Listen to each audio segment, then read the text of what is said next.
she could be left that she has just alienated too many parts of the left-wing base, that she finds out she hasn't actually got many people left voting for her.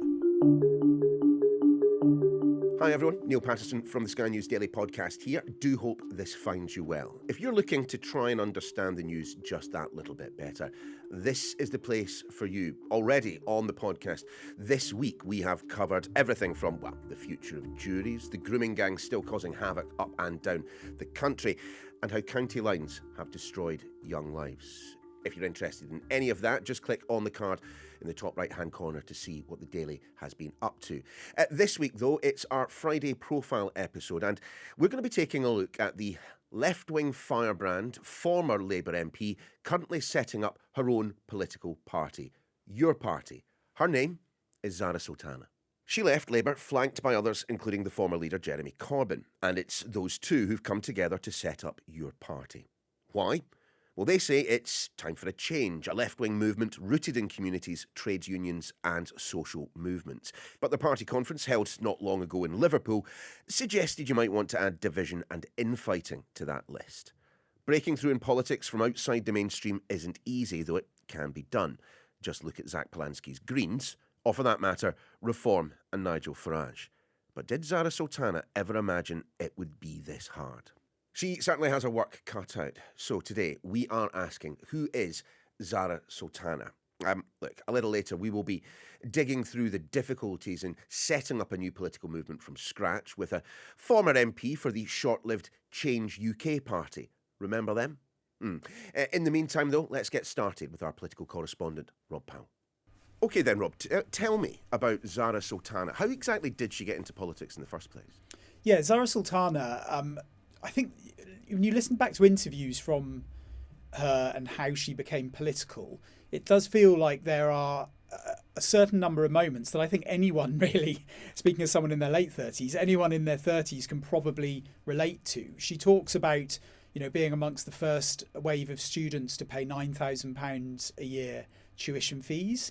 She talks about being quite young, a teenager during the Iraq years and the Iraq invasion as well.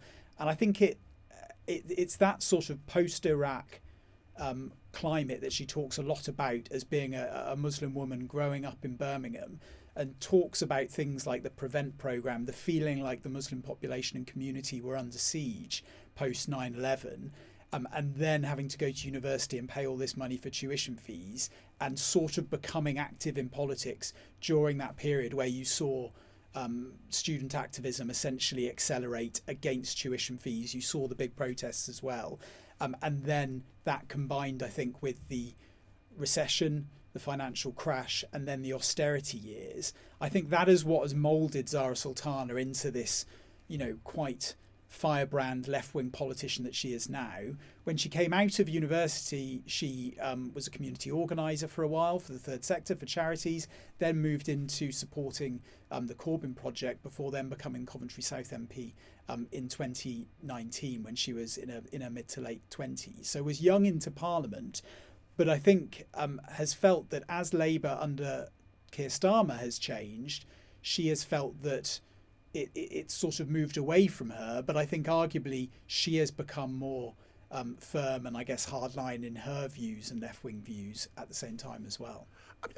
OK, but really, was the Labour Party ever a natural fit for Zarah Sultana? Yeah, I think maybe it's the irony, right, that she joined as a Labour MP at the time when Corbyn was on the way out. So as a parliamentarian, I guess maybe the Labour Party was never quite in the place that she thought. But her time as an activist, I think, was spent with Corbyn as leader. That was when I think she really cut her teeth as a Labour activist and a Labour organiser. And I think you saw a time then when I think the Labour Party probably did fit with her broader, more radical beliefs. I think she has probably got more radical as the years have gone by, at a time when clearly Labour has tacked more to the centre, especially as it's moved into government. So what specifically was the nature of the falling out with the party apparatus? She was one of the MPs that rebelled basically against the two-child cap. And it was when there was a big vote on that. A load of Labour MPs voted against the government whip on it, and we saw suspensions from mainly people in the Socialist Campaign Group. Sorry. This the two-child benefit cap that the Labour Party's subsequently gotten rid of, yeah? Quite. Well, there is an argument, I think, that that Zarah Sultana potentially could have had more of an impact staying in Labour, because when you look at when she left compared to now, you have got people that were kicked out of Labour that I guess to an extent have been vindicated because Labour has U-turned on welfare. But some of her most staunch criticism was over the Labour government's position on Gaza. She, as well as sort of domestic factors that made her become political, she talks a lot about a visit that she made to the West Bank and the broader area when she was a young student. She went there with family and talked about the impact of seeing what was going on in terms of what Palestinians, the conditions that they had to live in. So that is a huge motivating factor for her as well. And you could argue that on that, the government's position has changed and hardened since Zarah Sultana left. You're in a position now where Keir Starmer has recognised Palestine as a state, something that she had been pushing for. On welfare, you've had that U-turn, and then you have had the U-turn on the two-child cap as well. So a lot of the things that she fell out with Labour about have actually come to pass. Her explanation now, though, is basically that she feels the Labour Party is beyond repair. She talks about, this government as being a genocide-enabling government, and feels that something completely different has to happen now. Well, look, give us a flavour of the policies that we might see in Zarah Sultana's Britain. Yeah, well, some of the stuff that Zarah Sultana has been talking about does go way beyond what Jeremy Corbyn put in place when he was Labour leader. And I think that's part of the reason why you're starting to see these splits within your party. I mean, last weekend in Liverpool, she was talking about nationalising the economy. So you're not even talking about nationalising public services, utilities. It's not communism. I mean, that is basically communism. That is quite full on for even a left-wing policy in this country, I think. She wants to expel the Israeli ambassador. She wants to leave NATO. And I think there was an interview she did about a month or two ago where it wasn't entirely clear how she reconciled her opposition to what's going on in Ukraine in terms of Western armament of Ukraine against Russia.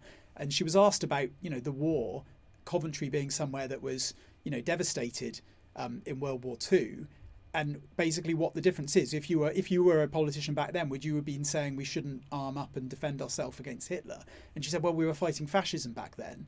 And it was sort of put to her, well, is there not that much of a difference between, we're fighting a pretty sinister, brutal force, or Ukraine is fighting a sinister, brutal force in Russia. Should we not be doing the same thing there? And she couldn't quite square the circle on that. So I think the pulling out of NATO, criticism of Ukraine as well, is, it's an interesting topic where on surface level, I think she'll find a lot of favour with it, but you dig a bit deeper and it doesn't really have that much substance to it. And the final thing that is one of her policies is abolish the monarchy as well. So this is all stuff that goes down well with sort of a young radical audience. Look, the practicalities of it for someone that sort of talks about wanting to have power and to actually affect change, I guess that's another question. A lot of the criticisms that Zarah Sultana has made of the Labour Party have also been made by, Jeremy Corbyn. But interestingly, those two haven't exactly been in lockstep, well, ever since the day one of your party. Just remind us. Yeah, it has been pretty bumpy. I mean, we obviously saw Jeremy Corbyn and sort of spearhead, I guess, this independent alliance group of MPs. And then there had been talk about something more formal, a formal new party. And then Zarah Sultana went and announced it and was quickly, essentially, pushed back on by Jeremy Corbyn. Clearly, who wasn't ready for that announcement, didn't want to make it at that point. Zarah Sultana said that her and Jeremy Corbyn were going to co-found and co-lead initially this new party.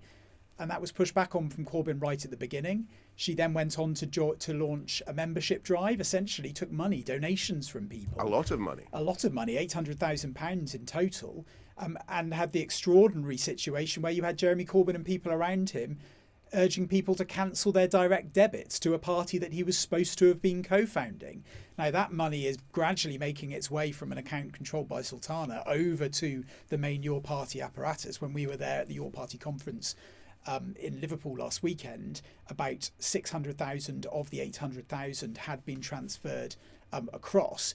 But look, I hadn't appreciated until I interviewed both Jeremy Corbyn and Zarah Sultana last weekend quite how deep this rift actually is. Well, what's the basis of it? Is it just, too many cooks? I think on part there is probably a degree of Zarah Sultana jumping and making these announcements before Jeremy Corbyn felt that he was ready and the people around him were ready to make it. But there is something, I think, a little more fundamental that you can pick up on after a weekend in your party there, in that Zarah Sultana, a lot of her supporters do come from more hardline left-wing organisations. There was a big disagreement at conference last weekend about expulsions that were taking place from your party. A lot of that was because of the issue of being a member of another political party. Which is the same as with the Labour Party. You can't be the member of the Labour Party and the member Exactly, of but a lot of these people were members of the Socialist Workers' Party, and Zarah Sultana came out to bat for them and said, no, this shouldn't be happening. This should be a sort of broad church where we're welcoming of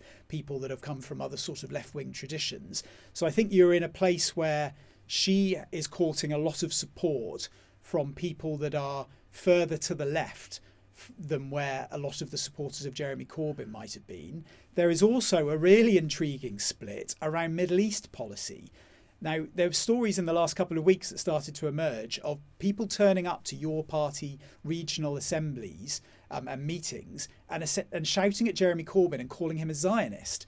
Now, I think this came as a little bit of a shock to Jeremy Corbyn. And the rest of it. Given that he's, spent decades and decades and decades campaigning on the issue of Palestine. And quite frankly, if people think that he's moved too far on issues around the Middle East, the criticism has been that he's gone too far in favour of Palestine and Palestinian rights rather than the other direction.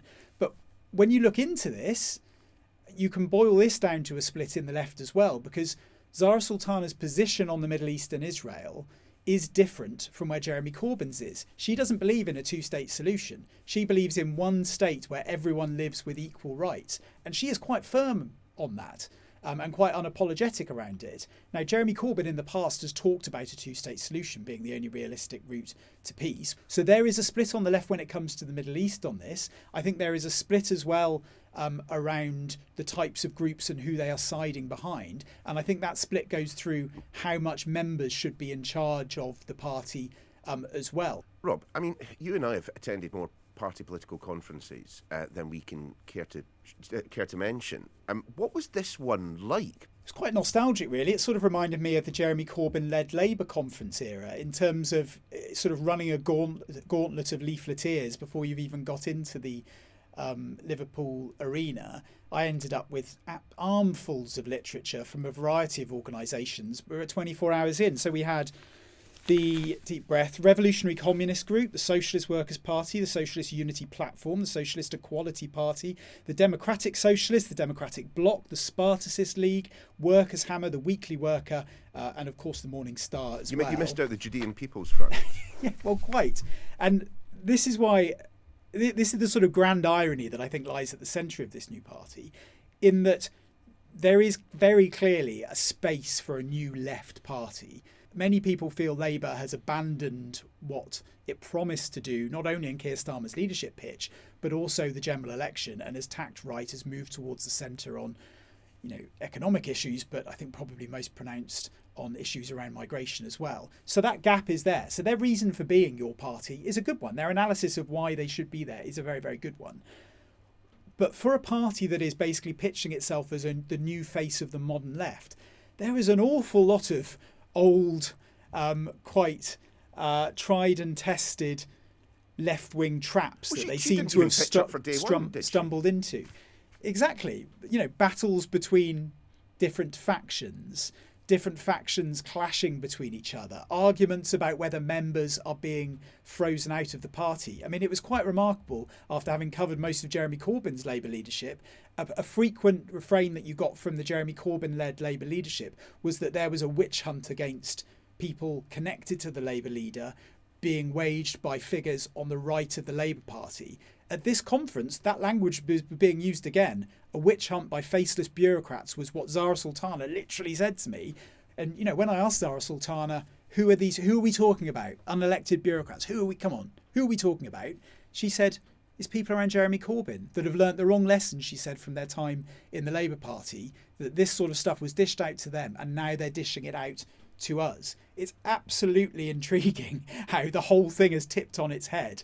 And now Jeremy Corbyn is being accused of being the person trying to sort of drum out independent thought and member interests from this party.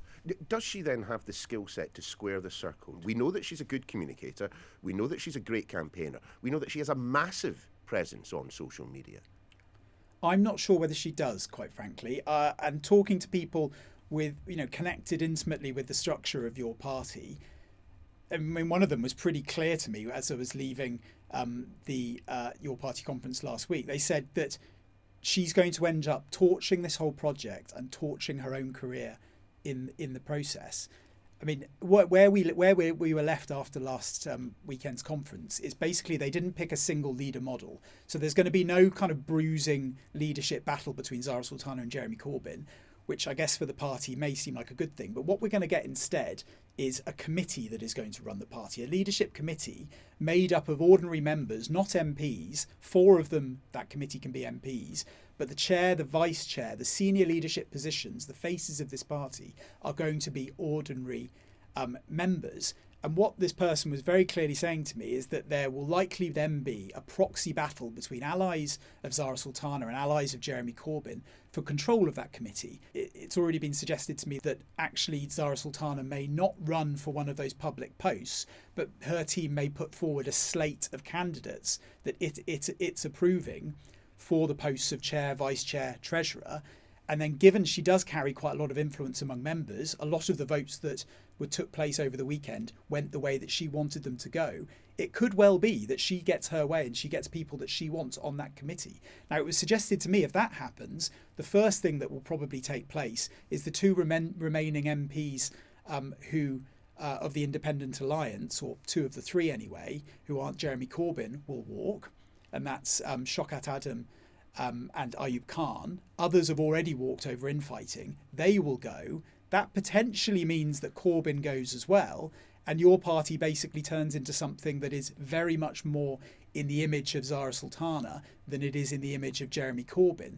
Do you see your party lasting to the general election? I mean, hasn't what Zarah Sultana has done in setting up your party, essentially proved the soft left's biggest criticism of the hard left, that they're more concerned about ideological purity and infighting than they are about electoral success? I think that's right. And the point being made by some Your Party insiders is that exactly could be proved right if we get a situation where Zarah Sultana's allies control this party, because they ask who is voting for them in that circumstance. If you have a position where Jeremy Corbyn has left and is not involved in this anymore, I mean, it was put to me that she would struggle at the moment to hold her Coventry South seat. What they said was she will probably try and stand in a seat in Birmingham, but the problem is that if she is not on necessarily the same page even as the Independent Alliance MPs, the sort of pro-Gaza, very pro-Palestine group of MPs, because she's made comments about what their views are on things like trans rights. So that group of MPs, while yes, they are vocal around issues in the Middle East and Gaza, actually on some social issues, they are quite conservative-minded. And that is not where Zarah Sultana is. So it was put to me that if she tried to stand in a Birmingham seat, which is where she grew up, she would have reason to do that. You may be in a situation where actually a sort of Independent Alliance pro-Gaza, pro-Palestine candidate stands against her and is much more capable of winning votes from the Muslim community around there than she is, because she has set herself up against some of those candidates because of some of her social views around trans. And then if you also have Jeremy Corbyn standing on a separate platform, they make the point of who's voting for her. If the sort of softer left have maybe gone to the Greens or with a Jeremy Corbyn type candidate, if the Muslim vote has gone with an Independent Alliance pro-Gaza candidate, all you're really left with is quite hard left socialist worker party types voting for her. So that is why these people say that's why she's torching herself in the process as well. I mean, it's a long way off, but it struck me when your party started that actually a party led by both Jeremy Corbyn and Zarah Sultana could be a real threat, because you have someone that is is a very well-known leader that a lot of people came back to Labour when Jeremy Corbyn was leader and would go across there. I think if he's not involved, and you also don't have the involvement of some of the Independent Alliance MPs that are basically able to mobilise votes from Muslim communities as well, then I'm not sure who she's appealing to, especially when you have Zach Polanski operating on the left and hoovering up a lot of votes there as well. She could be left that she has just alienated too many parts of the left-wing base that she finds out she hasn't actually got many people left voting for her. British politics isn't short of an example or two of failed political parties. Mike Gapes was a Labour MP. He left the party in protest at Jeremy Corbyn's leadership, around the time, in fact, that Zarah Sultana entered the House of Commons. Along with others, he set up an independent group that would later become the political party Change UK. If you don't remember them, don't worry. Certainly don't beat yourself up. They were only in existence for less than a year. But Mike, well, he certainly has a few ideas about what not to do if you're setting up a political party. Mike, great to have you on the podcast. I mean, look, given that you left Labour under Jeremy Corbyn to set up a new party, Change UK, I mean, what do you make of his and, of course, Zarah Sultana's efforts with your party?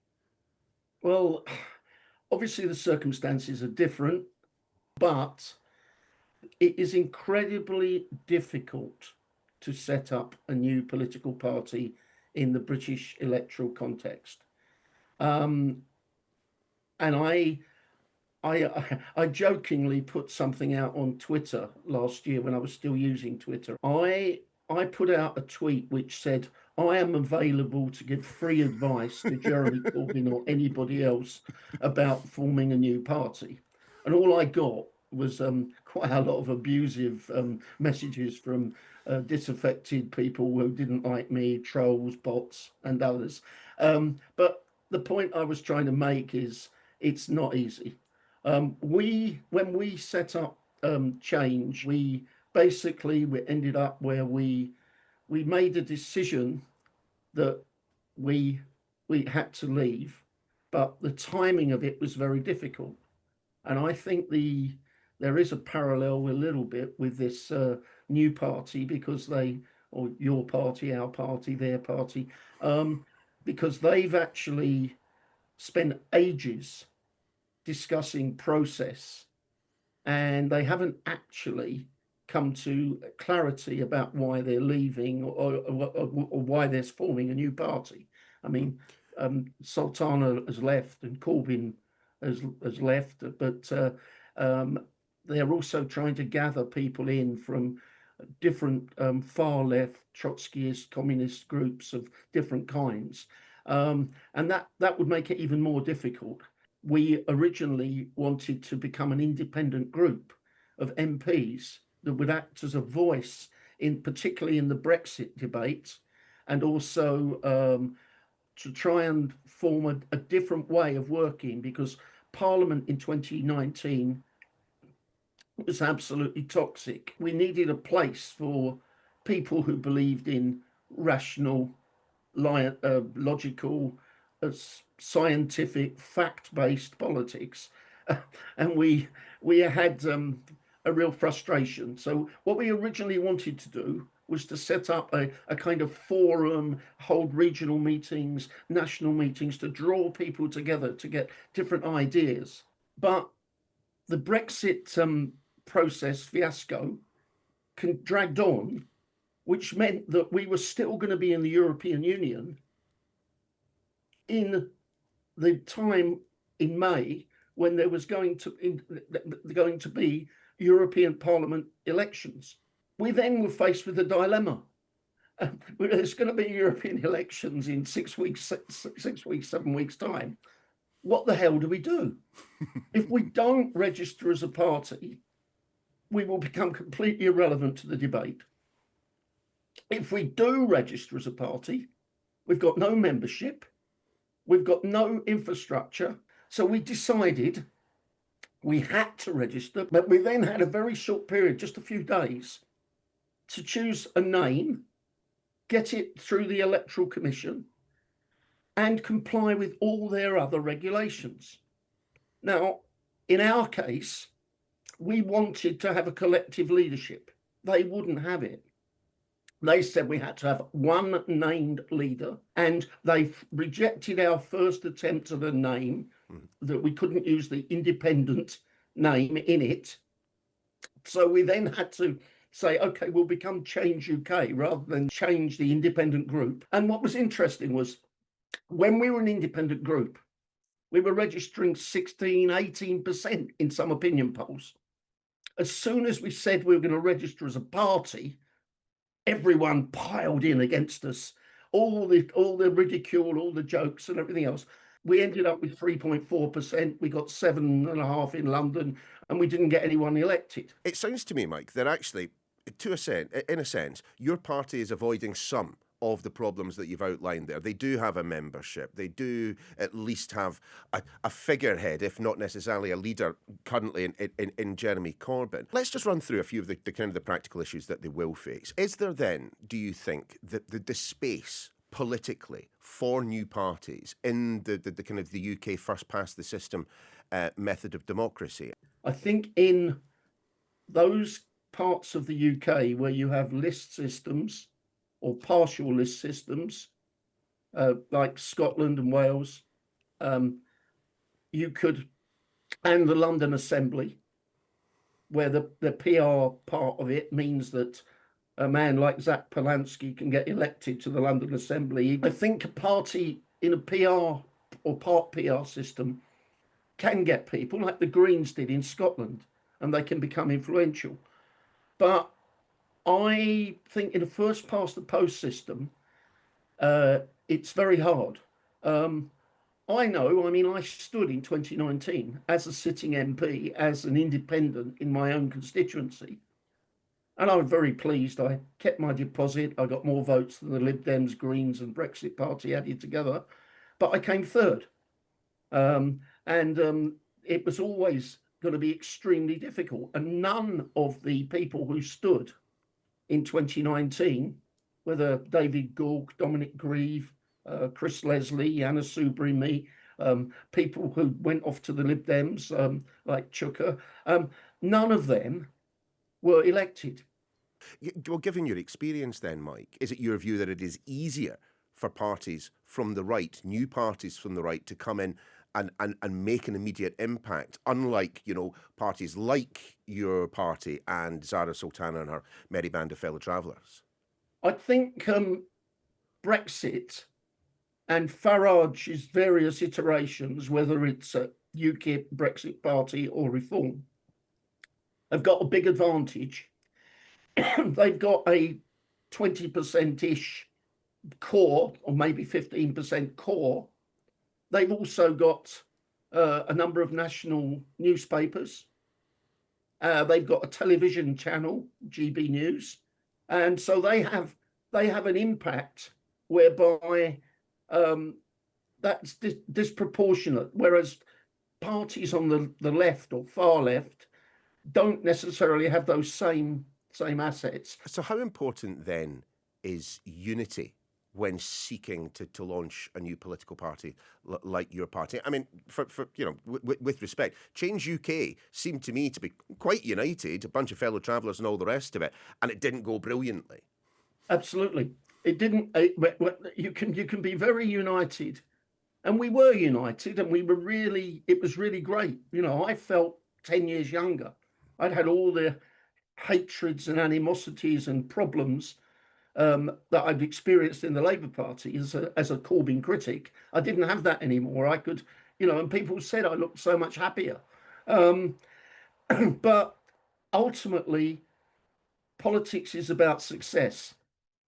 And if you don't succeed, you've got to make a choice.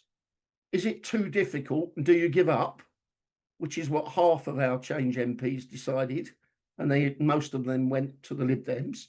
Or do you say you're like a little acorn and it's going to take a long time to grow into something bigger, and you've got to set your sights on 2, 3, 4 elections ahead? I suppose that leads me on to another point then. When you are creating a party, as you've done in the past, I mean, which is more important, keeping the membership on side or reaching out to the general public, the people who will ultimately elect you, at least in the early stages?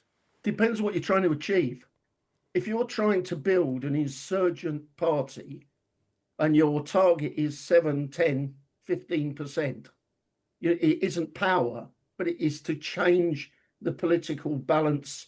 If your main aim is to attack the Labour Party and destroy it as the main centre-left force in the country, then you could be quite happy with not appealing to the general public in a wider sense, but just a niche faction within that. If your desire is to have political power, even if you recognise that might require a change to the electoral system, you're going to have to be much more moderate and be prepared to work with others and compromise and not necessarily go down the whole activist ring. And I think, in a way, they've got real difficulty because they've already had this split, which is why Sultana boycotted the first day, to try and set up guardrails against organised political parties, in their case, the Socialist Workers' Party. But there are lots of other organised political parties, whether explicitly or implicitly, inside the tent already. No doubt you could gather together 10, 15, 20, 30, 40, 50,000 people from various far left groups and factions, or former members of, because there's a lot of expulsions or splits. But whether they would actually agree on a common way forward on a whole range of issues, I'm not convinced. What then do you make, Mike, of the idea that part of the problem for Zarah Sultana is quite clearly she has set up your party in direct opposition to Labour, defining itself almost in opposition to Labour? I mean, when that becomes the first thing that the public know your political party for, it almost becomes the only thing that your political party is known for. I think there is, she's got a problem because Zach Polanski has already taken that position by downplaying the Greens' traditional positions and lurching to effectively a far left political projection. He clearly has got high profile on social media. He's clearly appealing to a particular group of people, some of whom were ex-Labour people. He's got activists and campaigners who've come to the Green Party who were in the Corbyn project. So it's interesting question is how these two groups will react to each other and behave towards each other. Do you think that there is a longer shelf life for your party than there was for Change UK? I would think so, because they aren't facing a kind of an election immediately, which defines where they are. They can build their organisation for a few months. They've also got the chance to have several elections of different types. It's not like just we had with the European one, but there's all the different local government elections everywhere. There'll be pockets of places where they may well be able to recruit some either existing councillors or run next year in May and get some elected.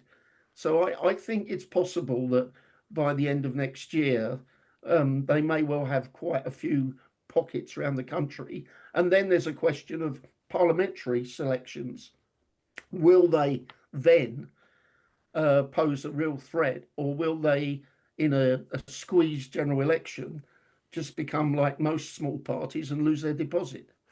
Mike, imagine for a second, I have just had Zarah Sultana on the phone. She's looking for help. She's not desperately happy, I will say that. But no, she's asking me, if you had to send her a 30-second voice note right now on the kind of the key advice that you would give to her for the success of your party at the next set of elections, what would it be? Get a lot of sleep, calm down, and recognise it's going to take a long time. My thanks to Rob, to Mike, and of course to you for listening. If you want to see more from the Sky News Daily podcast team, just click on the box, the playlist that's appeared over on the right. If you want to see more videos from Sky News, simply hit the channel button right in the middle.